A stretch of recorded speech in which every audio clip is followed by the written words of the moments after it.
Hello tout le monde, je suis ravie de vous retrouver aujourd'hui pour une nouvelle vidéo qui est donc ma vidéo sur la rentrée littéraire.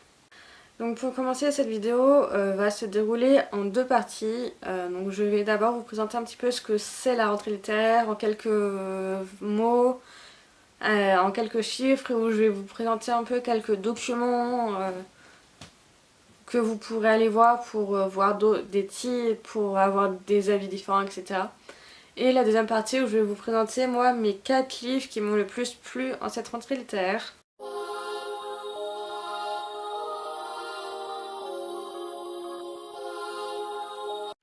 Donc la rentrée littéraire en quelques mots, donc c'est une période fin août et début octobre à peu près où un grand nombre de livres sont publiés donc de la part des maisons d'édition. Donc un petit peu tout genre confondu et donc en fait c'est une période qui a plusieurs buts pour les éditeurs, notamment celle de mettre en avant leurs titres phares de l'année, enfin de les mettre en avant pour les prix littéraires, notamment prix Goncourt, prix Renaudot, le Féminin et le Médicis. Voilà, et après avec tous les autres prix qu'on peut avoir en France, voilà, et de pub et de mise en avant en fait de ces titres-là, donc sous forme de pub dans le métro, de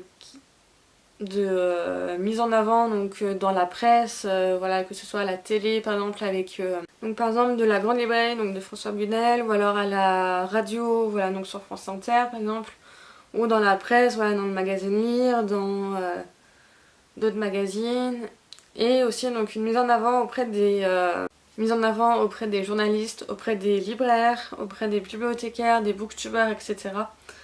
Voilà, pour les mettre en avant le plus possible pour les prix, les grands prix littéraires. Et donc l'un des autres buts en fait de cette rentrée littéraire, c'est aussi de préparer les fêtes de fin d'année. Voilà, donc avec une grosse communication pendant cette période-là sur leurs nouveautés phares pour pouvoir vendre le plus possible à Noël.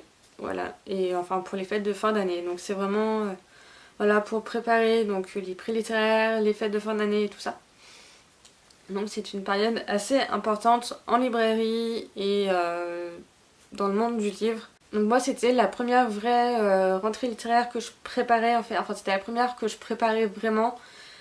Étant donné que je suis apprentie libraire au mois de mai, juin, juillet. Enfin pas trop au mois de juillet parce que j'étais en arrêt maladie. Mais voilà, c'est de mai à juillet à peu près. Il y a beaucoup de rencontres éditeurs. En fait les éditeurs organisent beaucoup de soirées à ces moments-là pour présenter leurs livres donc aux libraires, aux bibliothécaires, aux journalistes. Et aussi maintenant aux booktubers, aux bookstagrammeurs et tout ça. Et voilà, donc c'est une période en fait où on va beaucoup de soirée en soirée pour voir les nouveautés, les futures publications donc de la rentrée littéraire. On reçoit beaucoup de services presse aussi. Ça nous permet nous en tant que professionnels du livre de pouvoir préparer aussi notre rentrée littéraire. Donc c'est comme ça que j'ai reçu pas mal de livres de la rentrée littéraire que j'ai pu lire en avance.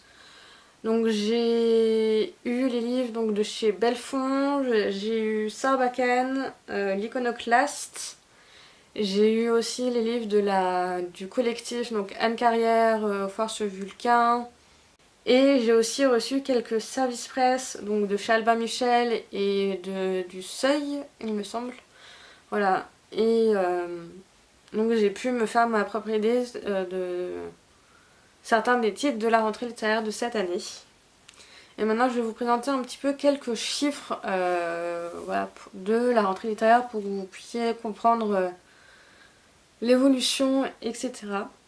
Donc il faut savoir que cette année, la rentrée littéraire s'élevait à 567 titres, donc publiés de fin août à début octobre, dont 94 premiers romans, 186 romans étrangers et 381 un roman francophone. Donc pour la rentrée littéraire de 2017, il y a eu pour l'instant 3,4 millions d'exemplaires, dont 80% de ces exemplaires-là vendus entre septembre et décembre, ce qui est juste énorme. Voilà, et donc ces chiffres-là sont tirés d'un article du Monde que je vous mettrai en barre d'infos et dans le petit i. Voilà, et que j'ai aussi recoupé avec ce que j'ai vu en cours au mois de septembre, étant donné que j'ai eu 3 heures de cours sur la rentrée littéraire de cette année. Voilà, donc si vous voulez en savoir un peu plus sur les livres qui sont sortis cette année pour avoir d'autres avis, etc., je vous invite à aller voir la vidéo de Cédric Armen, voilà, qui a lu une trentaine de livres de la rentrée littéraire et qui vous présente en fait son avis dans une vidéo qui dure à peu près 1 heure. Et sinon... Et donc je vous invite à découvrir le magazine Lire du mois de septembre 2018 qui donc s'intéresse à la rentrée littéraire de cette année et qui vous présente pas mal de titres, voilà, avec des avis un peu différents, etc. Voilà, donc pour vous informer un petit peu plus sur qu'est-ce qui est sorti, voilà, les dernières nouveautés, leurs coups de cœur, leurs déceptions, etc. Et qui vous présente pas mal de livres de cette année. En attendant, on va partir donc sur la deuxième partie de cette vidéo qui s'intéresse donc à moi, mes livres préférés de cette rentrée littéraire, en sachant du coup que je n'ai pas pu tout lire et qu'il y a d'autres livres de la rentrée littéraire qui m'intéressent que je n'ai pas eu le temps de lire. Voilà, donc que je ne vous présenterai pas ici, mais que je pourrais vous en parler dans une prochaine vidéo si ça vous tente. Donc il n'y a pas d'ordre défini, j'ai 4 livres et j'ai pas d'ordre préféré, enfin j'ai pas d'ordre ni rien, je vous les présente comme ils viennent. Et voilà, et je pourrais pas vous dire lesquels j'ai préférés, etc. Voilà, c'est 4 livres de genres différentes. Voilà, j'ai une biographie, j'ai 2 fictions et un livre de jeunesse. Je vais vous présenter le premier que j'ai lu de cette rentrée littéraire, donc ça a été mon premier coup de cœur. Et il s'agit de En nous, beaucoup d'hommes respirent de Marie-Aude Murail, donc publié chez les éditions de l'Iconoclaste. Donc ce livre-là, c'est le premier livre de Marie-Aude Murail en adulte. Voilà. Du coup, pour résumer un petit peu, Marie-Aude Murail, c'est une autrice jeunesse qui a publié une centaine de livres pour la jeunesse, que ce soit des romans ou autres, et qui écrit depuis des années et des années en jeunesse. Donc je me souviens avoir dévoré Oh Boy de cette autrice-là quand j'étais plus jeune et d'avoir lu d'autres livres d'elle plus jeune. Et du coup c'est vrai que quand je l'ai rencontrée à la soirée de l'Iconoclaste, ça m'a fait tout bizarre. Parce que voilà, c'est une autrice que je connais depuis, enfin que je lis, que j'ai lu quand j'étais petite, et de la voir devant moi et d'être là. J'ai adoré vos livres quand j'étais petite et je me rends compte, ça fait trop bizarre et enfin j'étais super contente de la rencontrer et de la découvrir aussi dans un roman adulte, surtout dans un roman aussi personnel donc de sa part, étant donné que dans ce livre en fait elle va nous parler de sa famille, elle va nous parler d'elle, elle va parler de son couple avec son mari, elle va parler en fait, elle va retracer un petit peu toute l'histoire de sa famille durant tout le XXe siècle à travers donc plusieurs couples importants et qui ont fait qui elle est aujourd'hui. Voilà, donc elle va nous parler de ses grands-parents paternels et maternels, elle va nous parler de ses parents, elle va nous parler de son couple à elle, voilà, à travers un récit extrêmement touchant où elle va nous présenter en fait des photos, des extraits de journaux intimes, des extraits de lettres, etc. Et du coup, donc il y a une mise en page qui a été faite que j'apprécie. Voilà, donc il y a des photos, par exemple là on la voit toute petite avec une de ses sœurs. Il y a plusieurs, voilà, il y a pas mal de photos, des extraits de lettres ou de lettres, de journaux, etc. Et voilà, j'ai trouvé ça, c'est un genre qui me plaît de plus en plus, voilà, ces genres de biographie, autobiographie sur l'histoire d'une famille, tout ça, c'est toujours très intéressant, je trouve, de voir des récits de vie comme ça, et ça m'a beaucoup touchée, et d'autant plus que voilà, c'est Marion Murail, donc une auteure que j'avais adorée petite. Donc ça a été le premier livre que j'ai lu de la rentrée littéraire. Ensuite, je crois que je vais plutôt vous les présenter dans l'ordre dans lequel je les ai lus. Et du coup, un autre livre que j'ai adoré pendant cette rentrée littéraire, donc c'est un roman jeunesse qui est publié chez Sarbacane, donc pareil que j'ai vu à la rentrée littéraire de chez Sarbacane et où j'ai rencontré l'autrice. Et j'étais extrêmement contente de la rencontrer. Il s'agit du nouveau livre de Clémentine Beauvais, donc Brexit Romance, publié chez Sarbacane. Et du coup, à la soirée littéraire, donc Clémentine Beauvais est venue présenter son livre. Et elle nous a raconté elle nous a lu un passage du livre et ça a été vraiment un moment magique de l'entendre lire son texte. Et voilà, du coup, c'était assez particulier comme moment. J'étais très contente de la rencontrer, très contente de l'entendre parler de son texte et de le lire. Voilà, et du coup, Brexit Romance, je vais pas trop vous en parler parce que je vous ai déjà fait au moins 2 vidéos sur ce livre. Ma chronique est déjà en ligne. Résumer un petit peu quand même. Donc, on est en 2017 et donc un an après le Brexit, donc un an après que l'Angleterre soit sortie de l'Union Européenne. Et on a une jeune adolescente de 17 ans qui est donc soprane, qui part en Angleterre avec son professeur pour chanter dans les Noces de Figaro. Et une fois sur place, elle va rencontrer des jumeaux qui sont en train de monter leur start-up de mariage arrangé entre français et anglais pour que les anglais aient leur passeport européen et que les français puissent quand même venir en Angleterre pour faire leurs projets, pour faire des projets, etc. Et voilà, et c'est à mourir de rire, c'est tout le temps, c'est assez drôle, cocasse, et on est vraiment sur des montagnes russes, tout le temps, voilà, c'est dès que ça s'essouffle, ça repart, c'est voilà, il y a... Voilà, je vous invite vraiment à aller voir mes autres vidéos où je vous en parle et à aller voir mon article, ma chronique de blog pour en savoir un petit peu plus sur mon avis. Mais voilà, c'est un vrai petit bijou et j'ai passé un très bon moment avec ce livre et je crois que c'est... Enfin, c'est pas je crois, c'est mon préféré de Clémentine Beauvais. Voilà, c'est juste pour vous dire à quel point j'ai aimé ce livre.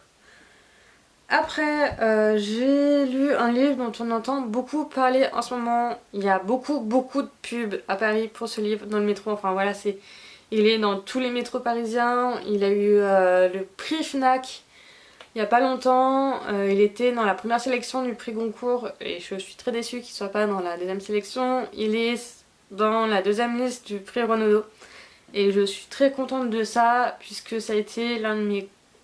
Du coup, si je vous le présente ici, ça a été l'un de mes plus gros coups de cœur donc de cette rentrée littéraire. Et je suis très contente qu'il marche aussi bien et qu'il ait eu le prix Fnac et qu'il ait été sur les listes des prix Goncourt et Renaudot. Et je pense que vous avez dû le deviner. Il s'agit de La vraie vie d'Adelaine Dieudonné, donc publié aux éditions de l'Iconoclaste.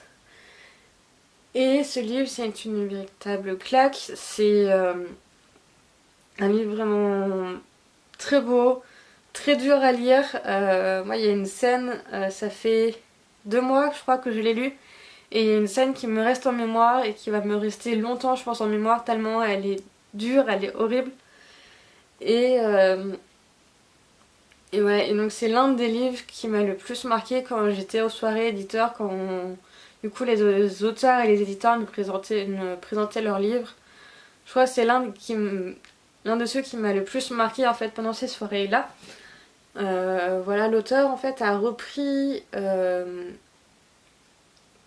l'une des phrases du résumé et qui est très marquante et qui va vraiment titiller notre curiosité et titiller ce petit truc qui va faire que ça serait bien qu'on le lise. Et donc qui est: chez eux, il y a 4 chambres. La sienne, celle de son petit frère, celle des parents et celle des cadavres. Voilà, donc moi c'est avec ce résumé-là, c'est avec cette phrase-là, que je suis partie dans le livre sans trop savoir qu'est-ce qu'il y avait dans cette chambre qui fait qu'elle s'appelle celle des cadavres. Voilà, et du coup c'est l'histoire d'une petite fille qu'on va suivre sur plusieurs années.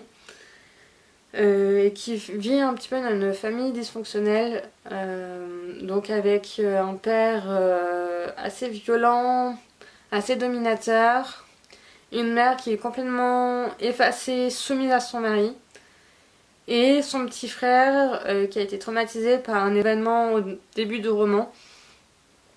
Et voilà. Et du coup elle va devoir vivre un petit peu et grandir dans cette famille dysfonctionnelle, et avec cette chambre des cadavres où on sait pas trop ce qu'il y a, enfin on sait dès le début qu'est-ce qu'il y a, et voilà. Et du coup je suis très contente de son évolution parce que ce livre mérite le succès qu'il a. Et voilà. Et enfin je vais finir par un livre que tout le monde attendait, que tout le monde connaît, puisqu'il s'agit du nouveau livre d'Amélie Nothomb, donc Les Prénoms Épicènes, publié chez Albin Michel. Et donc c'est mon premier Amélie Nothomb que je lisais, et je suis très contente d'avoir découvert sa plume à travers ce livre-là, étant donné que c'est une très belle découverte que j'ai fait. Et du coup c'était une histoire de famille, c'était une histoire de vengeance, de passion et de haine. Et je vais pas trop vous en dire parce que surtout qu'il est très court et que ça se passe très vite. Et voilà, et j'ai vraiment adoré lire ce livre. Je l'ai bouffé en une matinée. Je crois que j'ai jamais lu un livre aussi vite. J'ai jamais été autant plongée dans un livre. Et voilà, et du coup je suis très contente de l'avoir lu. Et voilà, donc d'avoir découvert la plume d'Amélie Nothomb à travers ce livre. Voilà, et du coup je pense que je vais essayer de lire d'autres livres d'elle parce que j'ai bien aimé en fait sa plume et donc l'histoire. Du coup voilà, je me dis pourquoi pas essayer d'autres livres de sa part. Et du coup je vais attendre la vidéo de Cédric Armen où il va nous présenter le livre d'Amélie Nothomb. Et voilà, du coup la vidéo est maintenant finie, j'espère qu'elle vous a plu. N'hésitez pas à me dire en commentaire vous les livres que vous avez lus en cette rentrée littéraire et de me dire qu'est-ce que vous en avez pensé, si vous avez lu l'un de ces livres là, si vous en avez lu d'autres.